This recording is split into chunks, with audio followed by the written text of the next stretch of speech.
Hi Taurus, mid-month of July 2026. Ito na po ang inyong reading. Kuha tayo ng ilang guidance, advice, messages para sa inyo.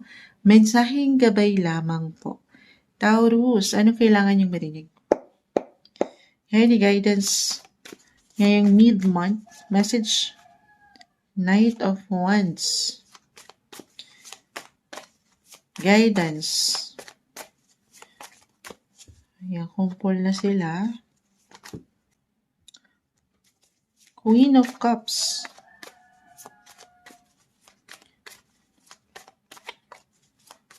Taurus energy sa mga Taurus na maaaring makapakinig. Ayusin natin. Two of Swords. Salamat po, Sag Princess. Tayo po ay live na live. Sana makapag-usap po tayo sa ating group dito kay TikTok, pero laban muna natin. Taurus, the Chariot, the Moon ay narito. Magandang umaga po. Tayo ay live na live. So tayo po ay nasa Cancer season. Umangat dito the Moon. Cancer is ruled by the Moon, the Chariot, sign of Cancer. Regardless po sa nababanggit kong zodiac signs ha. Pero every Cancer season kasi, nag-highlight ang inyong mga third house. Yes, so ang lawak ni third house, andyan na ang travel, meron ba? Connected sa iyong family, home na rin, this is about your siblings. Kung ipapasok natin, kung aking i-apply lang naman astrologically, why not? Actually ngayon, by the time na mapakinggan nyo to, July 14 ngayon. Meron tayong topic niyan, pero kung hindi nyo napakinggan, meron tayong nagaganap na new moon today. Yes, so pasok na rin sa mga mid-month naman tayo. New moon in Cancer, regardless sa zodiac sign, pero I feel may opportunity. Opportunity for some of you, tayo ay general message pa rin to travel, or merong connection, reconnection. This is about your friendship na rin, pasok na natin. The Three of Cups. Pakita natin, live na live po tayo para may paggalaw sa camera. Connection, reconnection, kahit sa simpleng hi and hello, over the net, may ganun ba? The Justice card, especially for some din na nagkaroon ng pagkalabo, naging malabo, meron ba kayong nakatension sa ilang circle nyo or about your home? Yun ang nabibigay din ngayon guys ha. Sobrang magkoconnect sa ilang barahan nyo.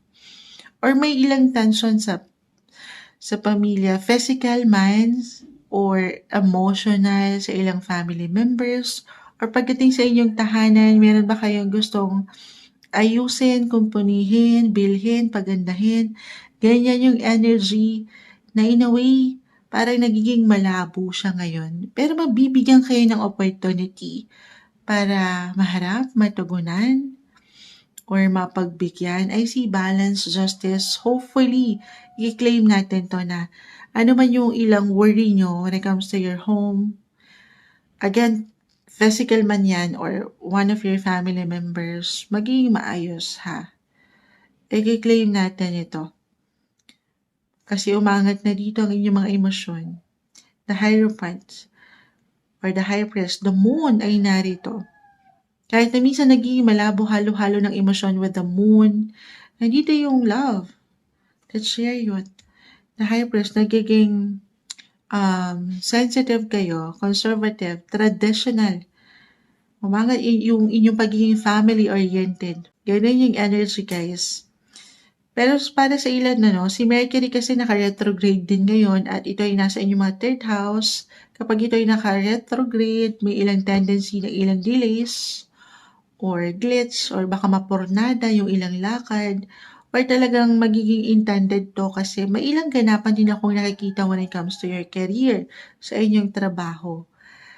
Na hindi kayo, ito lang naman ay mid-month, mid-July, Taurus, na parang hindi kayo napagbibigyan or hindi kayo mapahintulutan na makapag-travel sa inyong kagustuhan. Kasi nga, may ilang ganapan din po when it comes to your businessman or trabaho, maging ano pa man yan ha, na parang meron kayong patuloy na tinatapos, na napaka-normal, ilang obligasyon, responsibilidad.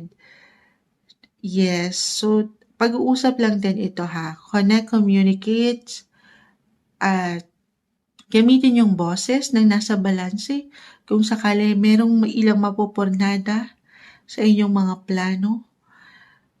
Oo.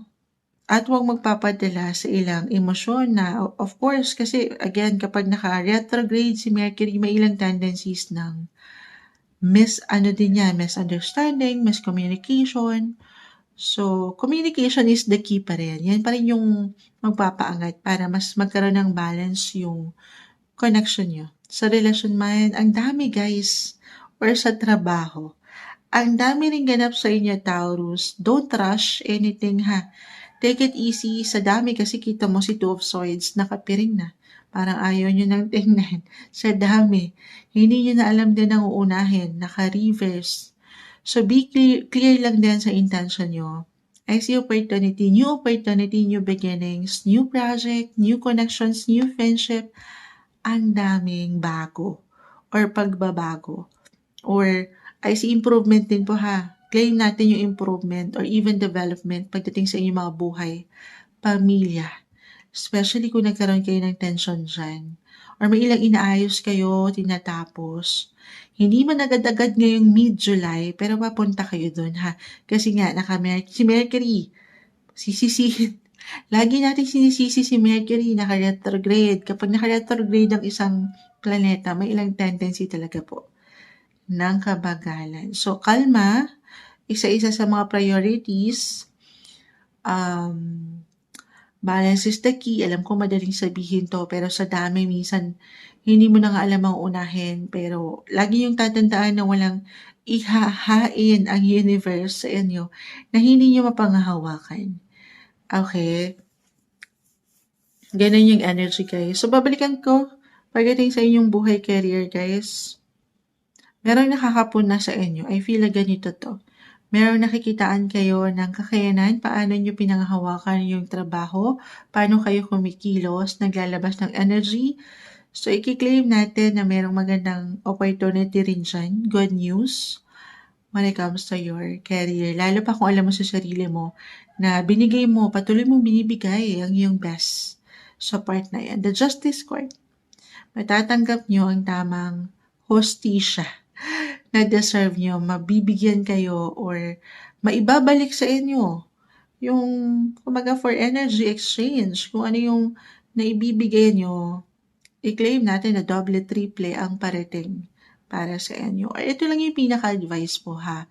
Sa inyong mga buhay paggawa, career Taurus, kaya pa ba natin to? Taurus, ayan. Kayo po ay napupuna, napapahalagahan, na-appreciate kayo, okay? Kahit sa simpleng recognition or appreciation, I feel na umaangat yung energy nyo sa mga taong ito sa inyong paligid. Pamilya man or buhay career, umangat yung pagpupursigan nyo para patuloy magampanan ang obligasyon na napakaganda. Pero wag lang din kakalimutan ha, ang inyong mga sarili. Umangat yung pagiging generous nyo, ito lang yun, ngayong buwan. Yung generous sa inyong mga paraan, of course, kahit sa simpleng enerhiya para matugunan or mapagbigyan ang mga tao sa inyong paligid. Ito yung umaangat na guidance, advice, messages na marahil kailangan yung marinig mid-month of July, mid-July 2026, Taurus.